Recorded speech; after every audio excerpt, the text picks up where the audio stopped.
ఏ వీటికి వచ్చినట్టు మందికాలు పట్టుకునే అవసరం ఏమొచ్చింది నీకు? ఏం గతిది?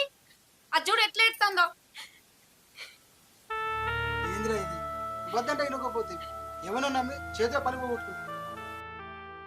నన్ను నమ్మినోళ్ళే నన్ను మోసం చేసిరన్న. ఏదైనా అనుభవం అయితేనే జీవితం విలువ తెలుస్తుంది. నాకు ఇట్లా జరగాల్సింది నా చేతులారా నేను చేసుకున్నదన్న. ఇది నాకు తగిన శాస్త్రే జరిగింది.